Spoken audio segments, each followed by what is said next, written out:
Hi everybody, my name is Harry Cook. I'm an actor and a writer and the author of Fin and Rye Fireflies. And I'm doing this video because I am over the moon stoked that this book of mine has just been shortlisted for the Scottish Teenage Book Prize. Oh my God, that means the absolute world to me. Thank you so much. From the absolute bottom of my heart, thank you.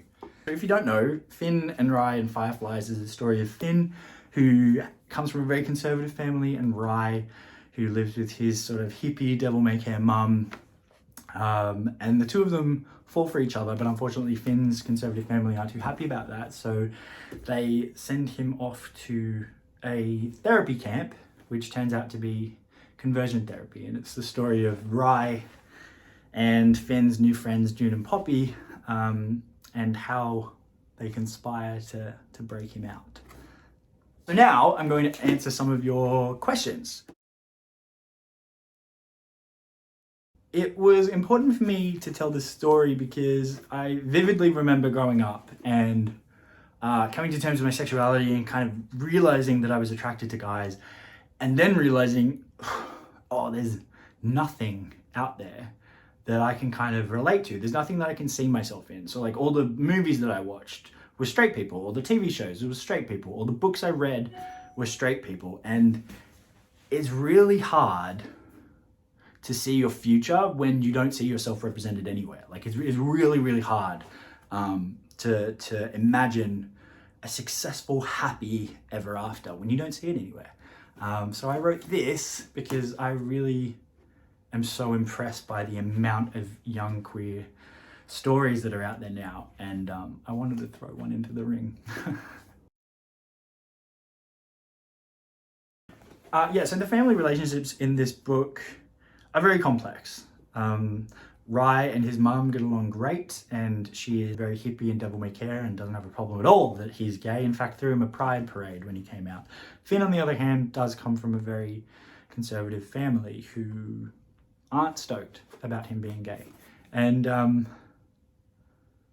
I wanted to tell that story because I know what that story's like. I know what it's like to grow up and sort of not be understood straight away and not have the initial crazy happy support, because that's the case for a lot of queer kids, and that will change when more people are sort of educated and informed, which I think is happening more and more now. But yeah, I really wanted to delve into that and look at it a bit more.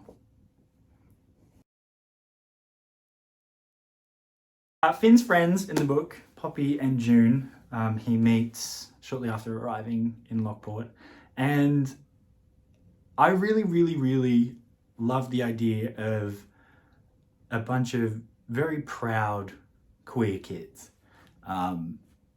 for Fin to come and meet. I thought that would be really nice for him to come from this very dark place and then be thrown into a rainbow of really loving, beautiful friends. Rye suffers with panic attacks in the book and anxiety, which I don't know anybody who doesn't suffer with anxiety on some degree, but I really wanted to talk about it because it still has a lot of stigma around. Sort of mental health, anything to do with mental health still has a lot of stigma around, which is a shame because that's keeping it exactly where it is. I think people need to talk more. Constantly talk if you're struggling. Reach out if you're struggling. And I really wanted to include Rye's relationship with his friends. Because yeah, his relationship with Poppy when he's having a panic attack, I have that. Like I get panicked sometimes. I have incredible anxiety, and it's having that beautiful support group around that you can call up and be like, I'm having a meltdown, need a bit of help, and they're always going to be there. My top tips for writing humorous, funny characters or funny back and forth dialogue is write what you know. Most of the conversations between Fin and Rye and Fin and Poppy and June and their friend circle, a lot of them are conversations that I've had with actual friends, or the jokes that they tell each other, or the sarcastic one-liners. Like that's kind of just how I talk to my friends. So yeah, it's a lot easier when it's kind of in your wheelhouse already. But also just like the funniest part about characters, I think, is just seeing their humanity and just laughing at it. So yeah, if that helps. Thank you so much for reading my book and for getting it onto the Scottish Teenage Book Prize shortlist. Like, that is insane. I am so grateful. Make sure to vote on the Scottish Book Trust website. And I really cannot begin to tell you how grateful I am. So thank you, thank you, thank you, thank you, thank you.